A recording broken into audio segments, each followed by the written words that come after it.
Welcome to another episode of Thoughts on Education. Today we have with us Professor Santosh Vora, the HOD of Department of Electrical Engineering at Nirma University. Welcome to the College Dunia portal, sir. Pleasure having you. Thank you. So I would like you to give a brief introduction about yourself before initiating the Q&A section. Okay. Thank you, Hem. I'm Dr. S.C. Vora. I pursued my undergraduate from Ali College, Morbi, and I did my post-graduation and PhD from Indian Institute of Science, Bangalore. I believe everybody knows about IISc Bangalore.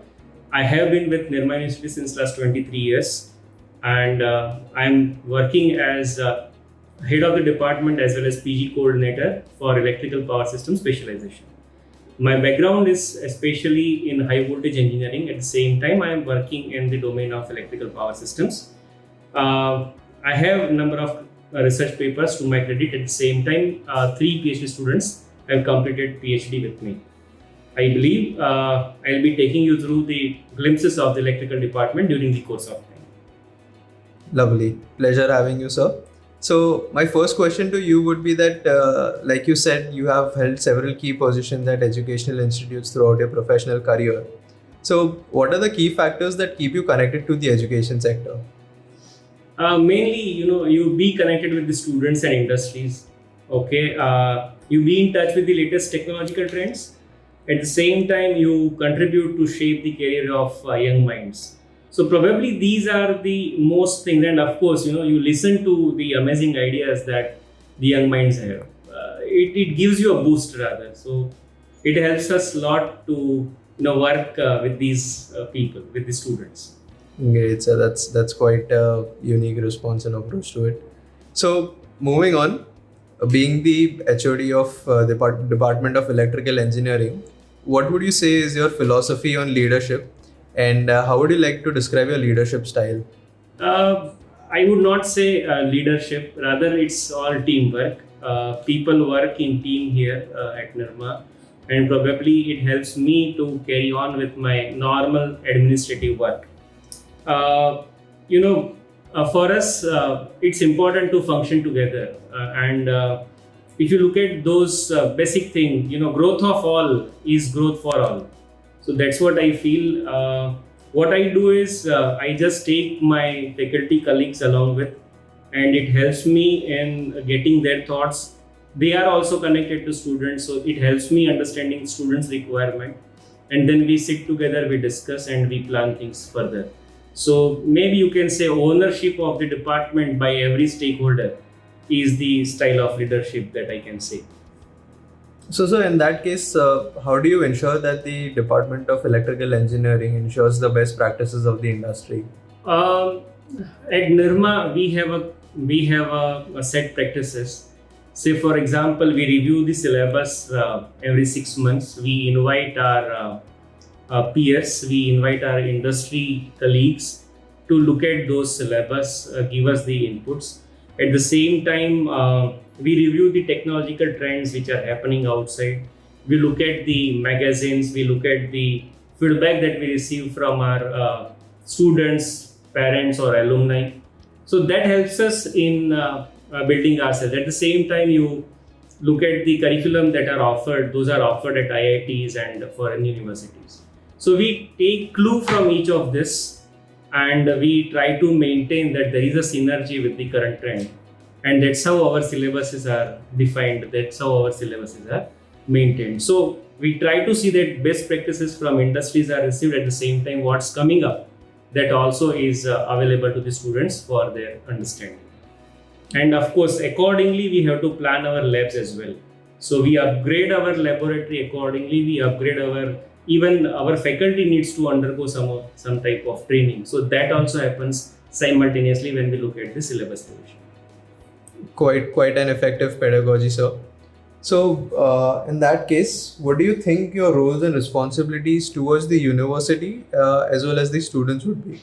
So the roles and responsibilities, you can define roles as you have asked for college as well as for students. They can be slightly defined. One, for college, my role is to be an administrator. But at the same time, for students, it is like I have to be the one who can teach them nurture them, mentor them, right? Of course, for university and for myself also, I need to do research because it's all going to matter for our ranking, right? We need to discuss the outcome of those research with the students so that whatever we do in laboratory or whatever we do theoretically in research, that can be disseminated to students.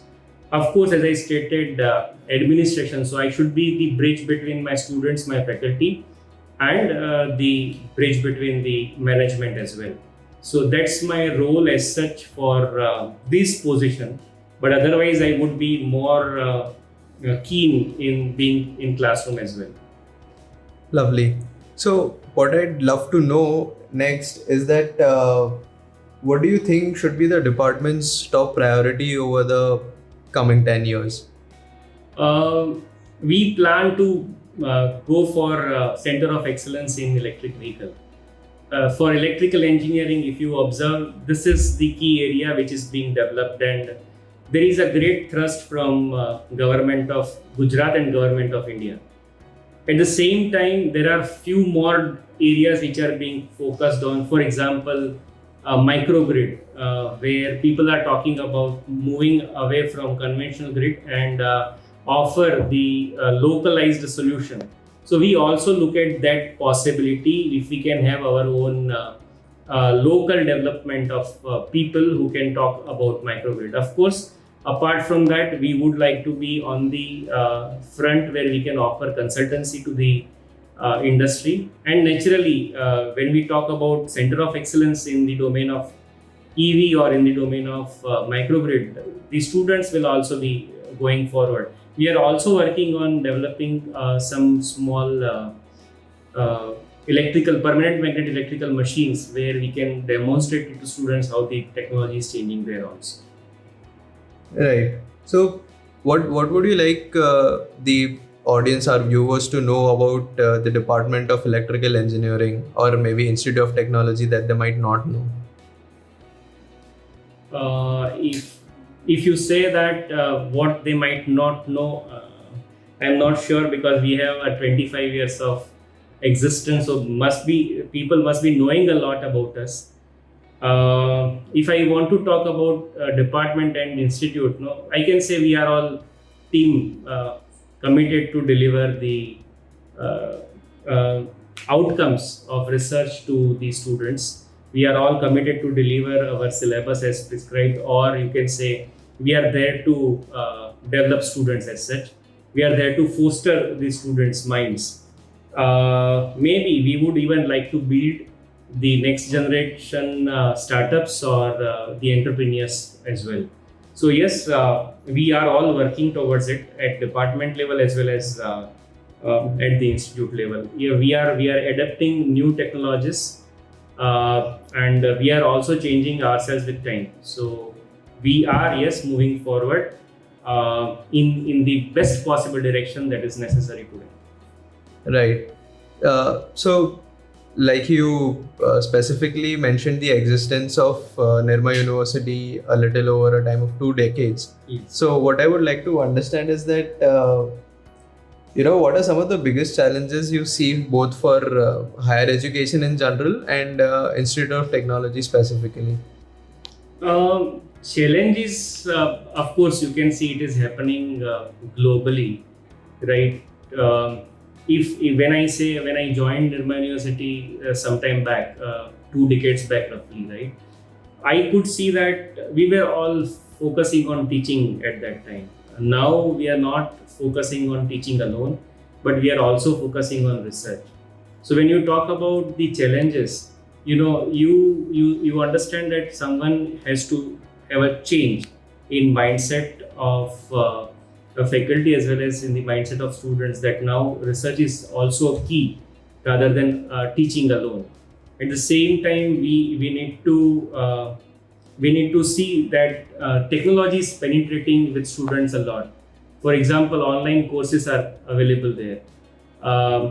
You need to be different than those online courses which are being offered. So that challenge, if we are to face very precisely, we need to be much different than what they are offering.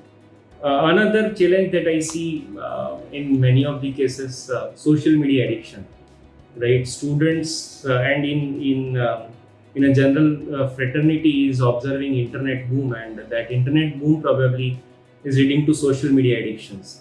I believe that somehow we need to come out of it and observe. Some observations are, there is a declining moral values or ethical values. So maybe these are the typical challenges rather than teaching students, right? Maybe as a society we need to come above. Hopefully it will solve our other problems as well. Right.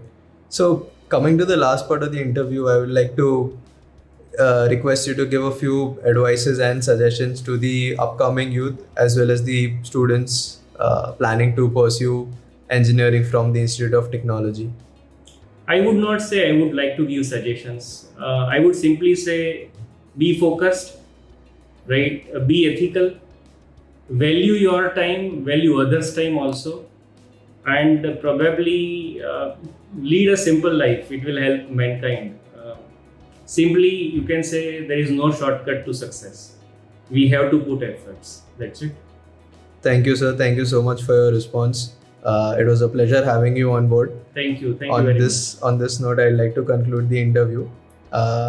Thank you once again for being with us, sir. Thank you very much.